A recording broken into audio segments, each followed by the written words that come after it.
This episode was recorded on Wadawurrung country in southwestern Victoria. This country has amazing coastlines, volcanic grassy plains, flowing rivers and creeks, deep gorges and lush forests. These living systems have sustained the Wadawurrung people for tens of thousands of years and continue to sustain the communities living on Wadawurrung country today. I would like to pay my respect to elders past and present, and to any First Nations person from around the world who is listening to this podcast.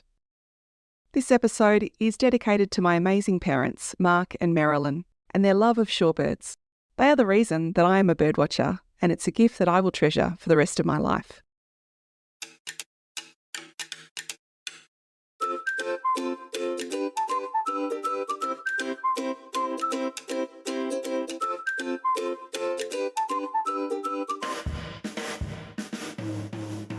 Welcome to Weekend Birder. I'm your host, Kirsty Costa.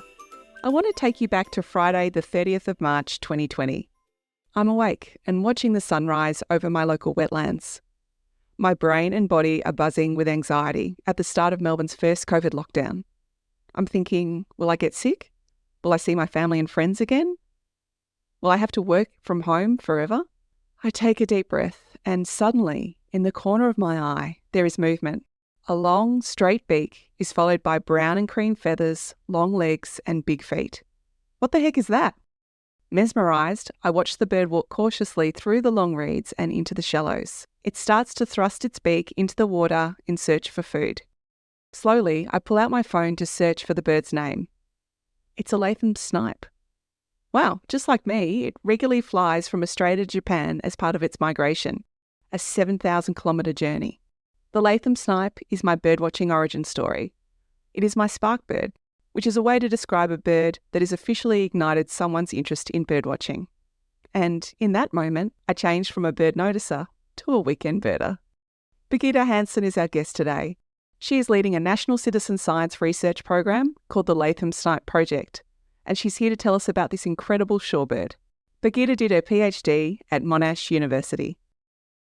At the time, I was doing some research assistant work with another PhD, and she was an American lady from Arizona, and she was working on southern hairy-nosed wombats, and we did this big, long field trip into the Nullarbor and remote areas of South Australia, and she was really interested in bird watching. And I just bought a field guide, and I don't know why I hadn't done it previously because I was a zoologist from my undergraduate degree. But I bought this field guide and I thought, I'll take it with me on this trip. And she was really keen on birds and she would point stuff out to me.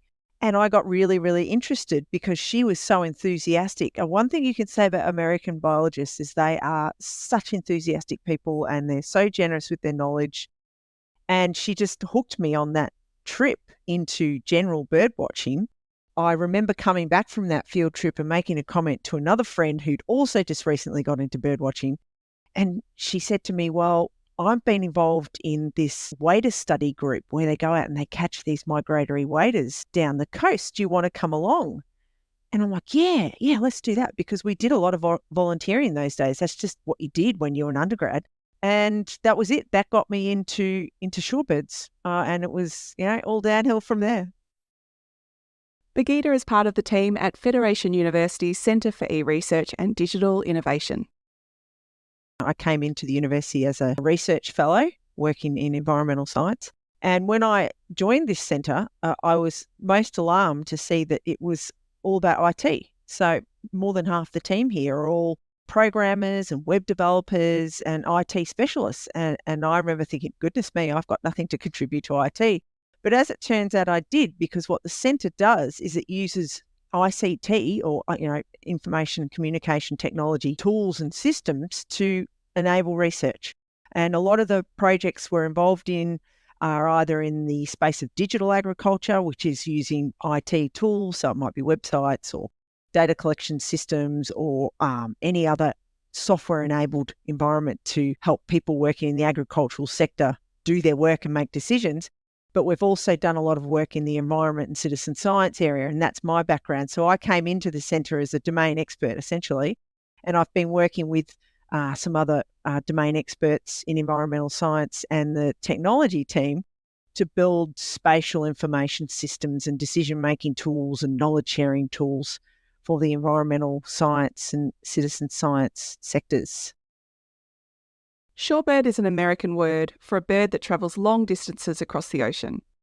In the UK, these birds are called waders, and in Australia, we use both of these terms interchangeably.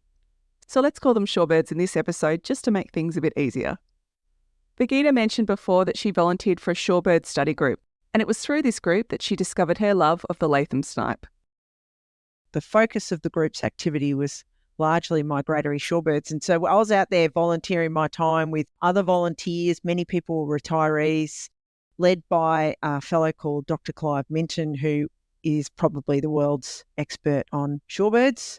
And he started the catching efforts in Australia. Unfortunately, he's since passed away quite tragically, which was an enormous loss to the shorebird world. But, we've all trained under him and learnt a lot from him. And I developed my passion and my skills in going out catching shorebirds on Victoria's coasts, and I did quite a bit of work up in northwest Australia. We're catching tropical birds up there, and they were mostly the coastal species, so things like red knot and bar-tailed godwit and the little redneck stints, so species that you'll see out in estuarine areas and coastal sandy banks and sandy spits and rocky platforms. It was probably how I spent a lot of my time, was volunteering on those species. And my PhD was not actually on birds, it was on mammals. But towards the end of my PhD, I was getting this interest in bird watching, and I was involved in shorebird catching as a volunteer. And when I finished my PhD, I was asked to apply for a job in the Victorian state government with the Arthur Rylah Institute for Environmental Research. And it was a waterbird scientist role. And that was based upon the volunteering I'd been doing in the Victorian Wader Study Group, and the skills I was learning there combined with my research skills from my PhD. I found my profession starting to merge with my volunteering background. So the two were sort of starting to come together. And I went on and took a role at the university. So it was the University of Ballarat at the time. It's now Federation University. And that was a fairly broadly focused role in terms of I could build my own research projects. This situation came up in Port Fairy in southwest Victoria, which was a housing development proposal for a wetland site in the Port Fairy township that was known to support large numbers of Latham snipe.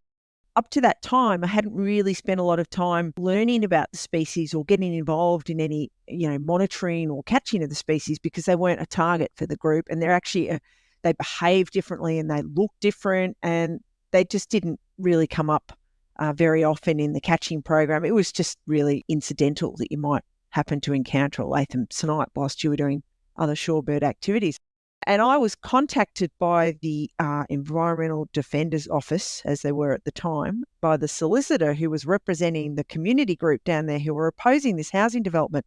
They were looking for someone to be an expert witness. And I did go back to them at the time and say, well, I do have a fair bit of knowledge now about migratory shorebirds in general, but I don't really have much specific knowledge about this particular species.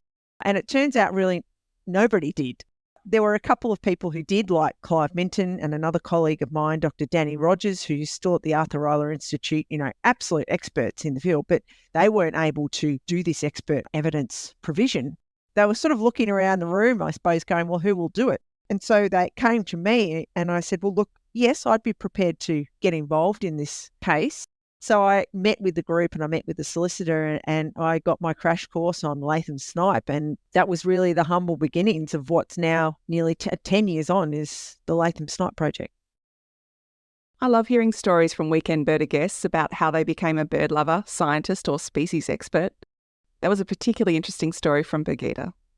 You just never know where life may take you.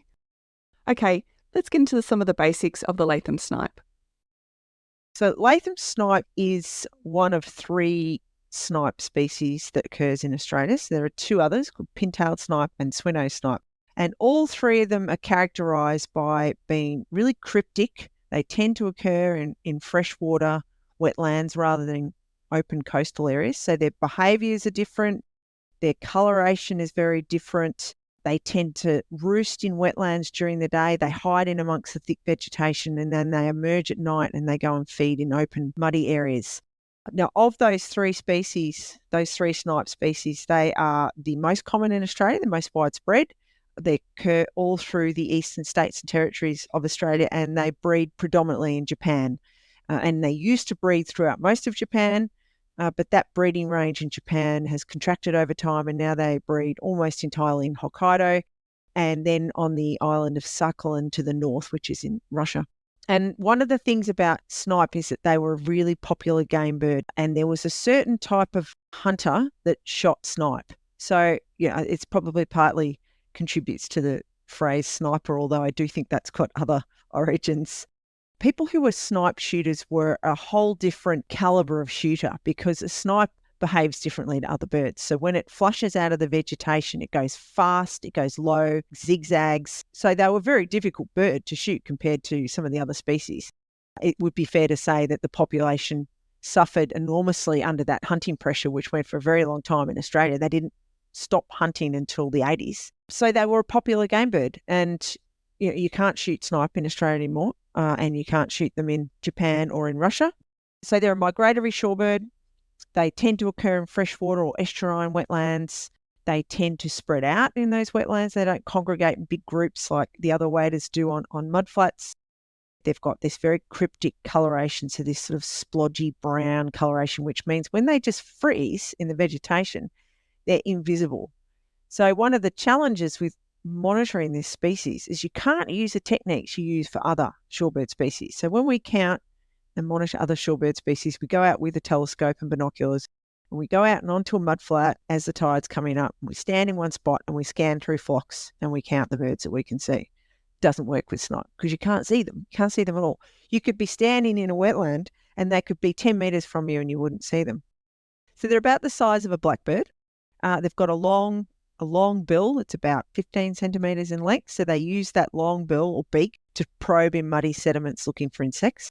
They've got this mottled brown plumage with a bit of white through it and they've got a white underbelly, but they've got this mottled plumage on their back and their head, this sort of stripy, splotchy plumage, which means that they do blend in very well with their surrounding environment. All shorebirds they're not like ducks and other water birds that have webbed feet. There's no webbing on their feet, so they've got 3 toes that point forward. Snipe differ to the other shorebirds in that they've got a hind toe as well. And this is because on their breeding ground, snipe actually perch and they call and they display from a perch. So they've got this hind claw, which they use for, gripping onto something, but they don't use it in Australia. So it's long-legged. It's got a long bill for feeding. It's got mottled plumage. It's got these characteristic wings of all migratory shorebirds, which are long, elongated wings, which enable them to do these big over-ocean flights. And most of the shorebird species from about that middle size, that snipe size up, do these big, long-distance flights of many thousands of kilometres non-stop between their non-breeding grounds in Australia and their breeding grounds in the Northern Hemisphere. And one other characteristic about Latham snipe, which is fairly distinctive for them and relatively uncommon in the others, is their eye. So they've got this enormous eye on their head that sits placed up quite high on their head.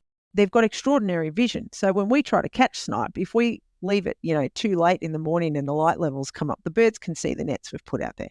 And this is probably because the birds feed at night. So they're going out into these open areas that could be, they might be scanned by owls or who knows, or foxes or who knows what's out there as a potential predator. And they're obviously, looking around the whole time whilst they're feeding for predators. And because they're feeding at night, then they've got this really good vision so that they can see oncoming predators. And if you ever see any footage of them feeding during the day, which we do have some of that footage, you'll see them every now and again tilting their head to look up. And one of the things I love to show people when we catch snipe is that when you hold the snipe in your hand and you look down on it from above, you can see its eyes on the side of the skull. And then when you turn around and you look at the bird front on, you can see its eyes at the front of its head. And when you turn the bird around and you look at the back of its head, you can see the eyes at the back of the head. So they've got the eyes perfectly placed. So they've got a half a hemisphere worth of vision without having to necessarily turn their head very much.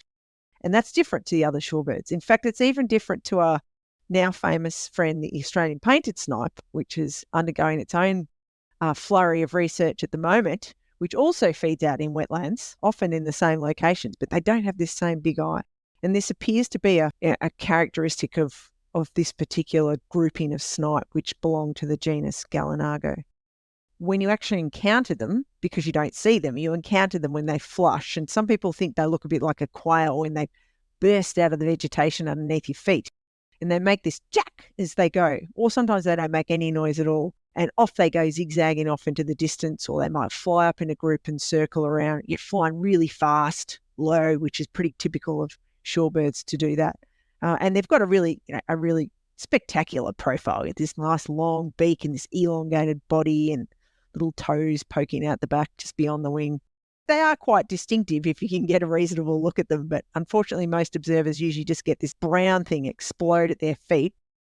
They are very different to other shorebirds, and I guess that's where we've gone, is to try and fill some knowledge gaps about Latham snipe. While the Latham snipe tends to be secretive and quiet in Australia, they are visible and vocal at their breeding grounds in Japan and Russia, especially during courtship. The male tends to seek a high vantage point so to be visible to the females, usually an electrical pole or tree. They call loudly from the vantage point, as well as in flight. The male flies up to 30 to 40 metres in the air and circles around for 35 to 40 seconds or so. The end of the display is often a dramatic dive with an accompanying noise made by opening all the tail feathers. And they repeat this display again and again. Here is a recording by Peter Bozeman during his visit to Hokkaido in Japan.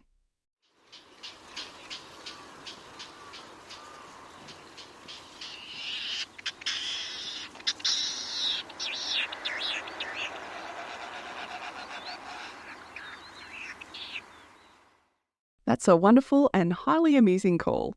As Birgita mentioned before, the Latham Snipe project was triggered by the housing development legal case in Port Fairy. The development was allowed to proceed on the assumption that the snipe would move to another available habitat. Birgita wasn't convinced that there are other high-quality habitats available. But she also acknowledged that not enough was known about the behaviours and preferences of this species. And so a citizen science program was born. We set up 5 single-day surveys over the spring-summer season. This was 2014 to 2015. And we picked a whole bunch of sites around Port Fairy. So we targeted the Powling Street wetlands where this case was. We went to another couple of sites within the Port Fairy township, some other sites like Warrnambool or Peterborough or something like that. And then we also picked some areas outside the township. I think there was about 15 or so of these sites, roughly spread between the urban areas and the non-urban areas. And we did these surveys. And so we surveyed all of those sites on the same day to try and work out what the relative abundance was across these different types of sites. And well, lo and behold, most of the snipe were in these urban wetlands, like the Powling Street wetlands, and its nearby little estuarine site called Sandy Cove. So we came out the end of that going, well, yes, there are a number of other sites that snipe could use or had used in the past. I mean, some of these we identified from past records, but most of them weren't using them. So it was an interesting scientific finding. And the other thing we noticed in these little urban wetlands is that we're getting quite large numbers. So back in the days of hunting, a good hunter might bag 500 or something snipe or 700. Like some of the bag numbers that they came back to Melbourne with, you sent back on the train back to Melbourne from Gippsland, were extraordinary. I mean, I just don't understand how the species isn't already extinct. And the numbers have dropped over time. And at the start of that VCAT case, we'd had the biggest count ever in Port Fairy of 430 birds at this site, which was a very, very large number. And that, in fact, that exceeds what's called the international criterion for an important wetland site. And that is one that supports 1% or more of the global population. Those kinds of numbers are really unusual. And it was typically more in the 50 to 100 kind of counts. And so we were getting, 50 to 100 birds in these little somewhat degraded urban wetlands, and then hardly getting any out in the open landscape in what looked like perfectly suitable habitat. So, it begged the question, well, what's going on there? The common reports on the species, on the federal government sites and in this report and in the handbook for Australian, New Zealand, Antarctic birds, that this species occurs at low densities spread out across the landscape. And I'm like, well, we've got lots of birds occurring in high densities in these urban wetlands. What's going on there? So we continued the monitoring. We're like, oh, it was a bit of a taster. And that's why I call it a pilot study, because I suppose in the end it was a bit of a pilot study. And we extended the program into another year and we started adding new sites. It was completely organic, the way new sites were added. It didn't follow the principles of good scientific design at all. It was terrible. We just ad hoc added new sites.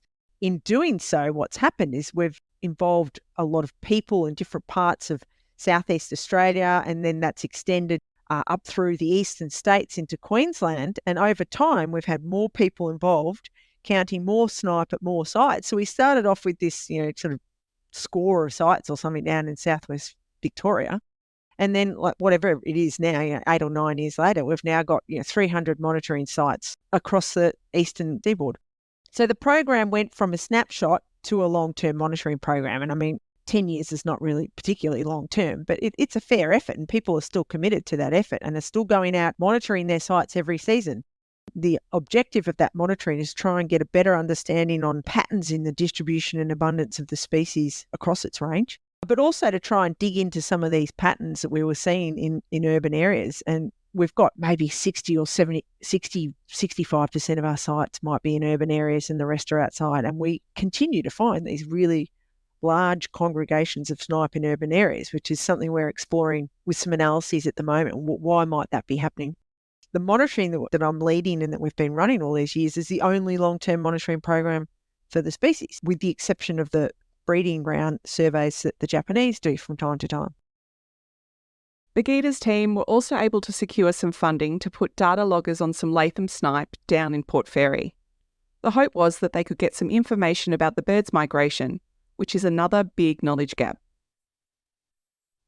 So we wanted to understand more about the migration pathways they take. There was this hypothesis that Latham snipe might also migrate through the Philippines as well as across the Pacific Ocean. And then, we also wanted to understand, well, where do they stop on migration? Because, there's breeding ground habitat, and then there's non-breeding ground habitat, which is at the bottom, right down in the south. What happens in between? These birds, they're amazing flyers, but all of them have to stop and refuel somewhere.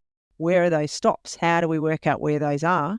And then, back to the local ecology, I suppose, and that is, well, they roost in these wetlands during the day in Australia and they fly somewhere at night to feed. Well, where are they going?